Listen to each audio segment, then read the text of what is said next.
What's up, everybody? So we have an update on the Marshmallow. On the Marshmallow. We've been getting calls, text messages, all the things about this. What's the situation? What's going on? What happened? You got us waiting. And now I will say that we passed like all the legal stuff to where we're now able to talk about it. And so here's the video all about it. Let's go.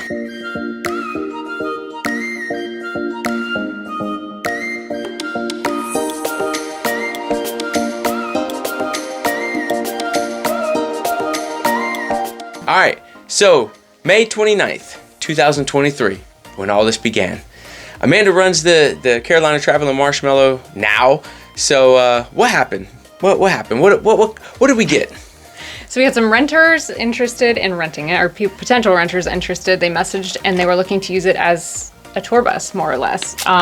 They were jazz musicians and they were gonna have it for about a month and a half, drive it all the way across the country and all the way back. And they had several stops and they wanted to use it as their tour bus, more or less. Yeah.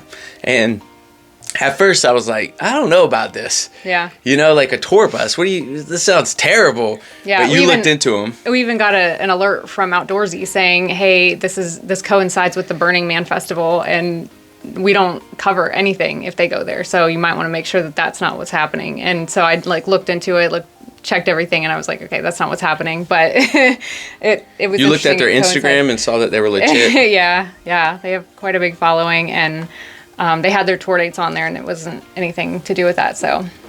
And we also saw it'd be a benefit. Like, oh, we can get our name out there. It would help and all the things too. It may have got our name out there, but maybe not in the right way. Exactly. So July 19th, they roll up.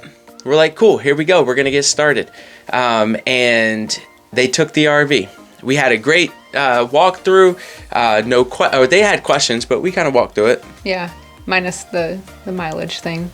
Oh, they had some issues with the mileage? They didn't know. They thought that the price for just renting it was the whole thing. They didn't know that there was mileage included. Yeah. Which, of course, there's always mileage included on things like that. But so. Not only do we talk about it within our automated messages that go through, but it was also in the contract. Yeah, they signed everything that already told them all of this. So we went through it all. Not only that, we do always take precautions to send a video, a breakdown, what to look out for when pulling up to the pickup spot, drop-off spot. It's all on YouTube, and it's been there for a while. If you want to go back check it, maybe we'll put a link somewhere.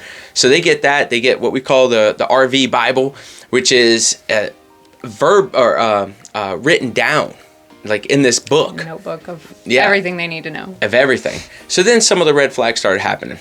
Let's go. July 21. We get a message saying that there's an odd smell in the RV and that the fridge won't get cold. And I let them know. Go ahead. Yeah. Also, keep in mind, we're not talking to them. We're talking to their manager, who is not with them. That's right. Yes. There's two of them, two guys that are renting this, that are driving it, but their manager is not with them, and that's who we were told to communicate with. Yeah, that's who we have to communicate. So all this is going through one person. Have you ever played the phone or that game Telephone? Yeah. Yeah, so it feels like that a little bit. But I told the person that, hey, listen, let them know that if there's a smell outside and they got the AC on, it's going to come in. So they were like later, oh, that's what it was. And then also I told them to turn on the propane tanks to get the fridge to cool off a lot faster. They didn't do that either. And they're like, they weren't told that. And it's like, yeah, I told them, I showed them, they got the video, and it's in the RV Bible. Like, let's go. But this is going to be the beginning. We were like, oh, another month and a half of this. This is going to be interesting. Yeah. Well, it was just cut short, wasn't it? Yeah. I don't know if that's, yeah. Not an amazing thing, right? Yeah. Late night on the 22nd, we get a message saying that there's something up with the roof. And I let them know, I'm like, hey, listen, that's cool. We got some tape. Because we had this real thick white tape that we keep on board just in case anything happens. It's made for the roof. Yep. And I told them, yeah, sure, go ahead and do that. And, well, what ended up happening was they didn't need the tape as like to be used for what I thought they were going to use it for. They needed much more because the roof, the membrane of the roof was coming off. And we only found that out later through pictures. And then, of course, we were like, what did you hit? Right, yeah. And then they said that they didn't think the AC was working. So when they finally sent the pictures, the AC was like all wonky, and then the roof was coming off. Like it's like a rubber. The membrane portion on top of the wooden roof, and the wooden part can't get wet. So it was bad. Yeah, it looked bad. And I mean, especially, when we told them to stop, they didn't stop. From our GPS, because we put a GPS on board, it happened in New Mexico, and we saw that they were driving at like almost 90 miles an hour. And we told them to stop, right? The roof's messed up. You need to stop. But it wasn't just us telling them to stop. No. Outdoorsy was trying to tell them to stop. They were calling them, and when they were ringing them, they were hanging up. Mm-hmm. They kept hanging up on them. They wouldn't communicate with us or them. And by the way, we have evidence of all this. Yeah. This isn't just us saying it. We have evidence of all of it. So they didn't stop. We were arguing essentially with the manager back and forth. She started getting super catty. Kind of understandable a little bit, because we were blaming them that they hit something. Yeah. We didn't at the time know, later that we ended up finding out, was that it ended up being a manufacturer issue. We didn't know that. So we thought that's what it was. They hit something. Right. So, I mean, yeah, I don't know. The roof was a disaster, and they were just saying, well, first they heard something, and they didn't think it was the roof. They just thought it was a tire or something, I think, at first. And then they eventually got out and looked at it and found that the roof was coming off, and then it was... Then they taped it. And we'll show pictures. And it's tape. like, dude, tape's not holding this. You need to stop. Stop this thing. Again, got a little catty. We were going back and forth. I didn't know if they hit a branch. And then I was letting them know, listen, you're supposed to do in the Bible, the RV Bible that we have, in the videos, in our consultation with them when they picked up the RV, we always talked about every time you stop it, there is a procedure you need to do in inspections. And they were like, because we didn't stop at campgrounds, we figured we didn't have to inspect it. Mm-hmm. I'm like, it's still an RV. Yeah. That doesn't change the fact it's an RV. It needs to be inspected. You would have caught this. Right. So anyways, they didn't inspect it, and that was the reason they said they were parking at hotels. They didn't stop. They kept going. So they weren't stopping, and we basically said, listen, at some point we have to say it's stolen, because we're telling you to stop, and you're not stopping. You're refusing to stop. We need... matter of fact, and we got that from Outdoorsy, the people we were talking to. Mm-hmm. They were like, listen, you could stop this now, and if they're not stopping, say it's stolen. And so we were being consulted through Outdoorsy as well. And so we threatened that. They weren't communicating with us. That ended up allowing them, because I said, we're calling the police. Right. And then they reached. Yeah, they were like, finally were like, oh, okay, let us stop. Yeah.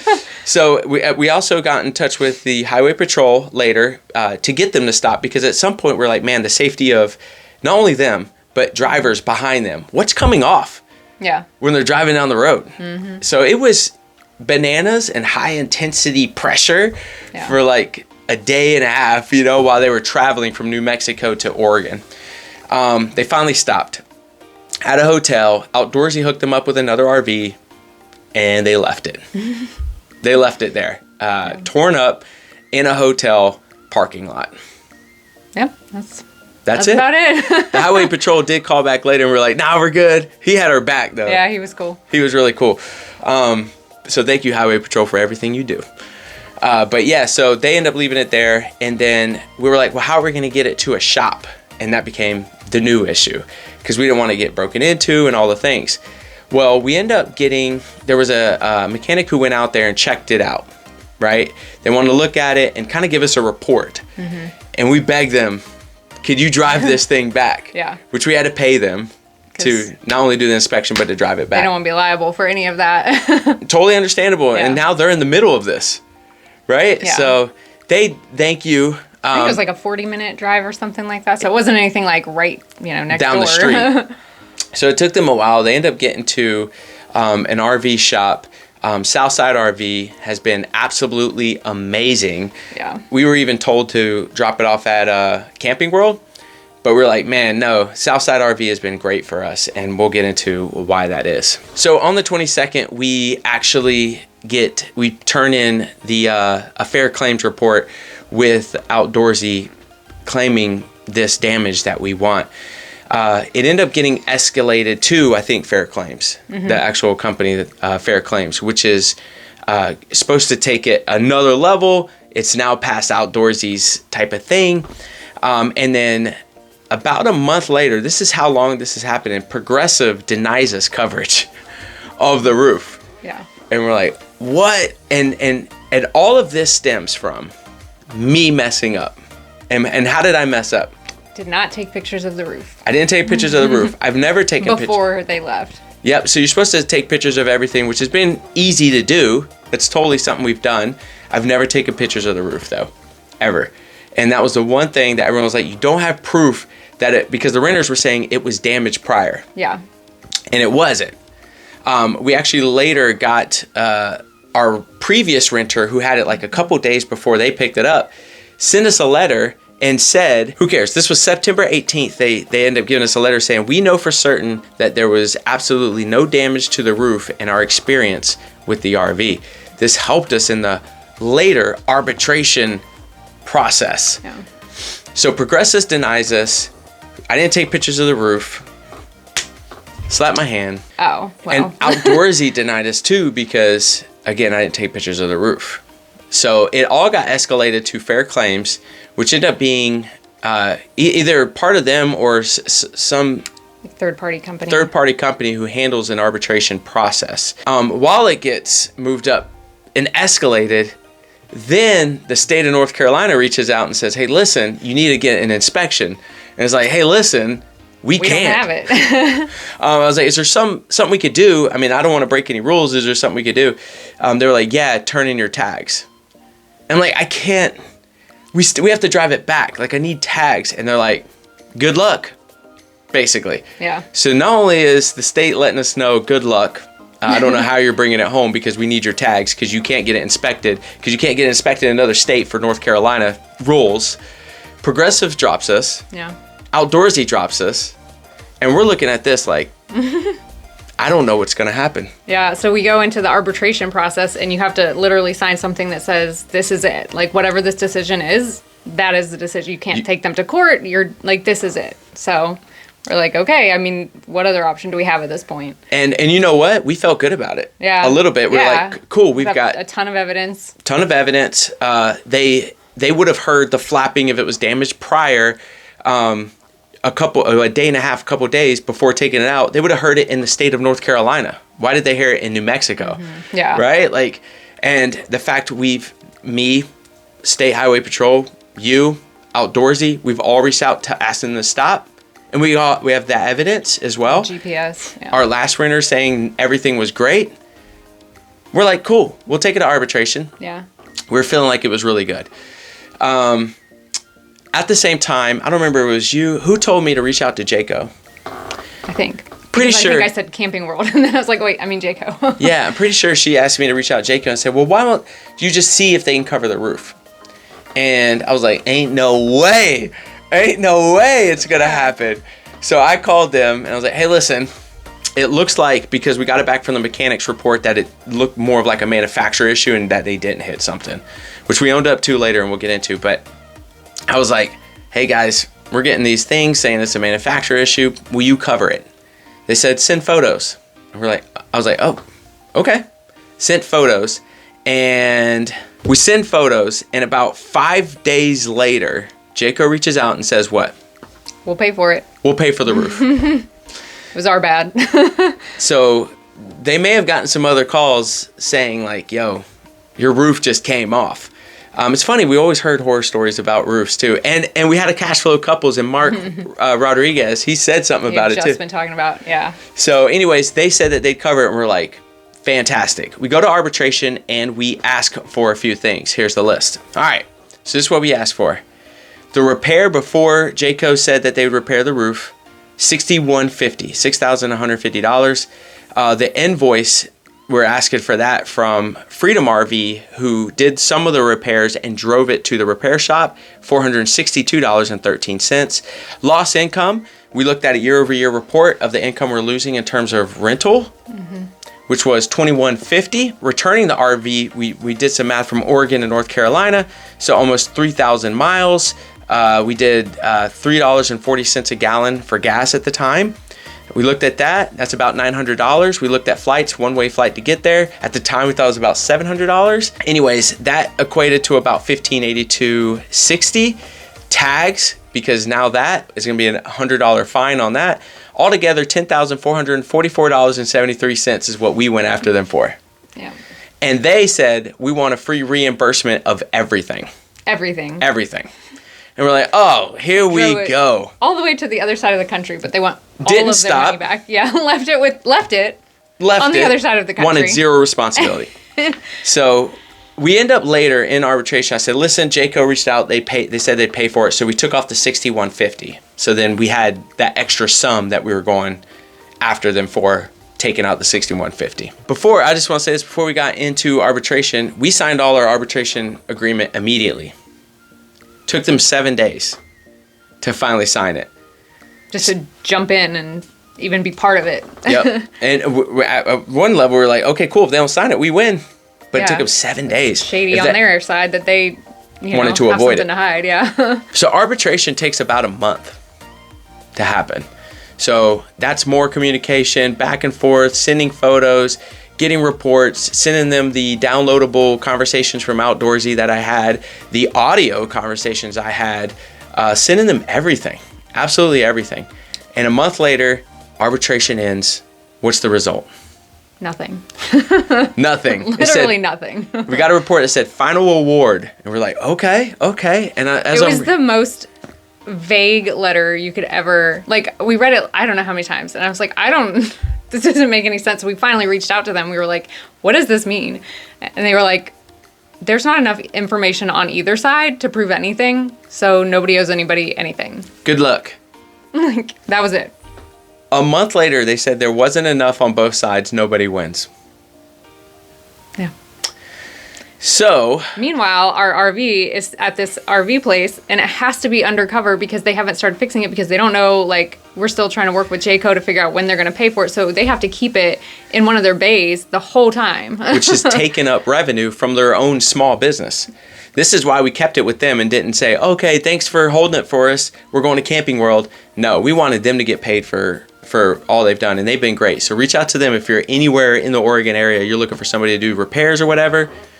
That's them. Yeah. They're solid. So I broke down some cost of, like, now that we know no one really won, do we need to sell this thing?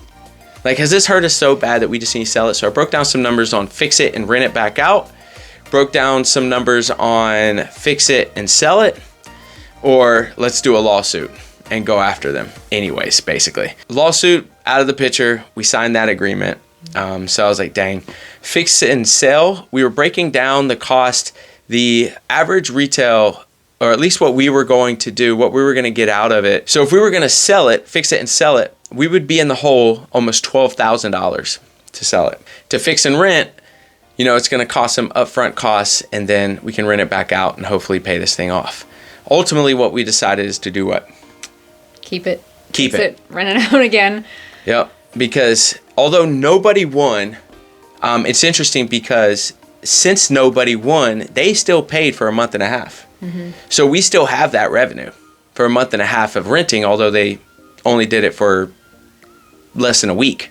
Yeah. So now we have to use that as if we won and use that to go get it, bring it back. So we'll still be in the green, but it's kind of a weird situation. Breaking down the numbers, we decided to keep it. So we give it a little bit of time, waiting for Jayco to pay Southside RV, and we finally get the call 2 days ago that the check finally arrived. It is 20th of November. The 20th of November. So if you can see how long this has lasted. So then we had to break down the math. Do we need to go get it now, right? Thanksgiving's about to hit. Christmas is about to hit. And when we started looking at one-way ticket prices, what was one-way ticket prices for us three to fly? So we end up looking at the cost to flying out same day, let's go, or next day, or the day after Thanksgiving. Screw it, we're gonna go fly today. It would have been today. We would have flew out. What was the cost? About $500 a person. About $500 a person. For one, obviously one way. Yep. And now we have to look at, how much revenue we've made from this and kind of use that as our budget to go. that ended up being a little too expensive. So just to fly out there, a hotel once we get out there to rest so we could drive this thing back, gas, food, the whole deal, it ended up being too much. Then we started looking at December, and unfortunately or unfortunately, we've got our anniversary trip. We've got our Christmas party with our EXP agents here that we lead and that we put on, that we've been working on for months. Then we have Christmas, go to Ohio. So now it looks like January. Yep. We're going to be picking this thing up in January. We've reached out to the RV people, kind of waiting to hear back from them on what that plan is. We're willing to pay for it to sit there till January, winterize it. But that's what's happened. At least it's fixed now and it doesn't have to be like in a bay, but still, that's going to be 6 months by the time it's all said and done. 6 months. 4 months ago today is when it all happened, I think. Isn't that crazy? That's crazy. What do you have to add? Like, I know some of you may have some questions, concerns, reach out. It will be rentable again though, guys. You can rent this bad boy out. Please reach out. We'll take pictures of the roof this time. End of January. Yeah. We'll never not take pictures of the roof ever again. Yeah. I mean, that's so simple. I'm just going to install a camera on it maybe. I don't know. I know. We need to. So, and we have a dash cam and all the things in there. So, but yeah, it's been an interesting ride. I'm sure we forgot some details. It's been a little wild. But anything last things you want to say to everybody before? And by the way, we're going to document our trip from Oregon back to North Carolina. So make sure you subscribe because we'll have videos on that as well. I'm already trying to map out the route and hopefully we won't run into too much ice, but we're trying to take the southern route. So also if you have any suggestions for route travel back from Oregon to North Carolina, that would be awesome. Yep. And our EXP team is nationwide. So we'll probably stop by, say hi to some of our peeps anyways. We're going to make a trip out of it. But yeah, so tune in and watch that. Any questions though? Or not questions, anything else you want to say? Just glad it's finally at least to a point where it's done on the like fixing all the arbitration, all that. Now we have the adventure to look forward to, but glad that part of it's done. It was a roller coaster. Yeah, and y'all could come along with us through that adventure. But for everyone who's been asking, that's it. That's where we're at. And tune in. Who knows what's going to happen next. Thank you, editor, for being, I know you're going to watch this. Thank you for being patient with us.